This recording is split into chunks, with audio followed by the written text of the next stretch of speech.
ইটের বদলে পাটকেল। অনাস্থা প্রস্তাব সমর্থন না করার পাল্টা হিসাবে সিপিএম বিজেপির ১৮৪ ধারায় ভোটাভুটি সহ আলোচনার দাবিতে সায় দিল না তৃণমূল।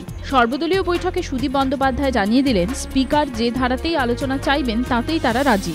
যদিও তৃণমূলের এই অবস্থান বদলে আদতে কংগ্রেসেরই লাভ হলো বলে মনে করছে রাজনৈতিক মহল। অনাস্থা প্রস্তাব মুখ থুবড়ে পড়ার পর স্বাভাবিকভাবেই ক্ষুব্ধ তৃণমূল।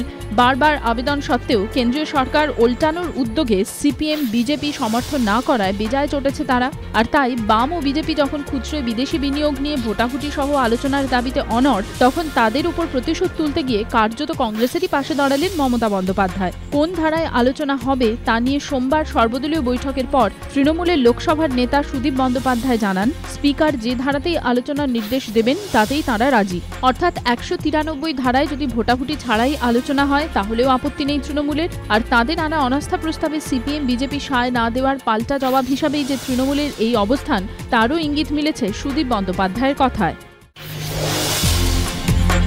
এফডিআই ইস্যু ঘিরে এবার লোকসভায় রীতিমতো উত্তপ্ত বাগবিতণ্ডায় জড়িয়ে পড়লেন কেন্দ্রীয় বাণিজ্য মন্ত্রী আনন্দ শর্মা এবং লোকসভায় তৃণমূলের চিফ হুইপ কল্যাণ বন্দ্যোপাধ্যায়। আনন্দ শর্মাকে এদিন শিল্পপতিদের দালাল বলে আক্রমণ করেন কল্যাণ বন্দ্যোপাধ্যায়। কিন্তু কথার মাঝেই কল্যাণকে কড়া ভাষায় আক্রমণ করেন আনন্দ শর্মা। তিনি বলেন, এই মনোভাব বজায় রাখলে পশ্চিমবঙ্গে কোনো শিল্পই আসবে না। কল্যাণ বন্দ্যোপাধ্যায় পাল্টা জবাব দেন, পশ্চিমবঙ্গ নিয়ে আপনাকে উদ্বিগ্ন হতে হবে না, সে দায়িত্ব আপনার নয়। আনন্দ শর্মা ফের বলেন, এভাবে কথা বলবেন না, একসময় মমতাও আমার অধীনে কাজ করেছেন। কল্যাণ বন্দ্যোপাধ্যায় তখন বলেন, তিনি আপনার অধীনে কাজ করেছেন বলে আপনি এরকম কথা বলতে পারেন না।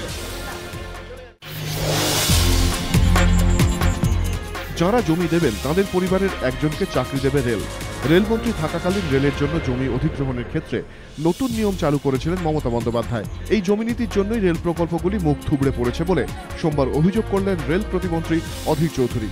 তাঁর দাবি, এই নীতি কখনোই রেলের জমি নীতি হতে পারে না।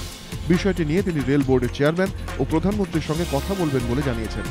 মমতা রেলমন্ত্রী থাকাকালীন এ রাজ্যের জন্য যে সমস্ত প্রকল্পের কথা ঘোষণা করেছিলেন তার ভবিষ্যৎ নিয়ে ইতিমধ্যেই প্রশ্ন উঠতে শুরু করেছে। রেল প্রতিমন্ত্রী অবশ্য জানান, রাজ্যের জন্য ঘোষিত প্রকল্পগুলি খতিয়ে দেখে অগ্রাধিকারের ভিত্তিতে কাজে হাত দেওয়া হবে।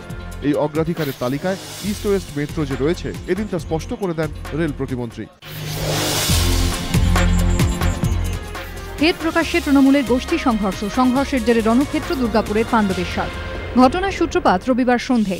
খোত্তাডিহি কয়লা খনিতে দুটি কয়লা বোঝাই ডাম্পারের সংঘর্ষ হয়। ঘটনার জেরে কাজ বন্ধ করে দেন ডাম্পার চালকরা। পরিস্থিতি নিয়ে আলোচনা করতে এদিন ইসিএল কর্তৃপক্ষ খনি শ্রমিক সংগঠনের সঙ্গে বৈঠকে বসে।